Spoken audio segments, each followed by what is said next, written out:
England వేదికగా Lord's మైదానంలో ఉత్కంఠభరితంగా సాగిన మూడో టెస్టులో టీమిండియా ఓటమి పాలైంది. 22 పరుగుల తేడాతో భారత్పై ఇంగ్లాండ్ విజయం సాధించింది. టీమిండియా తరపున ఆల్రౌండర్ రవీంద్ర జడేజా చేసిన ఒంటరి పోరాటం వృధా అయింది. 193 పరుగుల లక్ష్య ఛేదంలో ఆఖరి రోజు ఆటను ప్రారంభించిన గిల్ సేన 170 రన్స్ కాలౌట్ అయింది. రవీంద్ర జడేజా జట్టును గెలుపంచుల వరకు తీసుకొచ్చాడు. ఈ మ్యాచ్లో విజయంతో ఇంగ్లాండ్ 5 టెస్టుల సిరీస్లో 2-1 తేడాతో ఆధిక్యంలో ఉంది. లార్డ్స్ టెస్ట్లో టాస్ గెలిచిన ఇంగ్లాండ్ తొలుత బ్యాటింగ్ చేయాలని నిర్ణయించుకుంది. తొలి ఇన్నింగ్స్లో 10 వికెట్ల నష్టానికి 387 పరుగులు చేసింది. జో రూట్ సెంచరీ చేశాడు.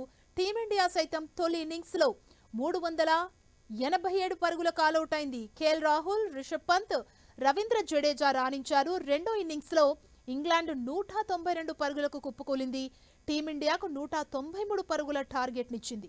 టీమిండియా కేవలం 170 పరుగులకే ఆలౌట్ అయింది. రవీంద్ర జడేజా, కేఎల్ రాహుల్ మినహా ఎవరూ రాణించలేదు. జడేజా, బూమ్రా, సిరాజ్తో కలిసి టీమిండియాను గెలిపించేందుకు కష్టపడ్డ అతడి శ్రమంతా వృధా అయింది. షోయబ్, బషీర్ బౌలింగ్లో సిరాజ్ అవుట్ అవడంతో టీమిండియా పోరాటం ముగిసింది. షోయబ్ వేసిన బంతిని డిఫెన్స్ ఆడేందుకు ప్రయత్నించాడు. కానీ బంతి బ్యాట్ పై నుంచి క్రీజులో పడి స్టంప్స్ ను తాకింది. బంతి వికెట్లను తాకటంతో సిరాజ్ సైతం షాక్ కి గురయ్యాడు. దాంతో ఇంగ్లాండ్ ప్లేయర్స్ సంబరాల్లో మునిగిపోగా టీమిండియా ప్లేయర్స్ అంతా షాక్ అయ్యారు. ఇక ఇంగ్లాండ్, భారత్ మధ్య 4వ టెస్ట్ నెల 23 నుంచి 27 మంద మాంచెస్టర్ ఎమిరేట్స్ ఓల్డ్ ట్రాఫోర్డ్ మైదానంలో జరగనుంది.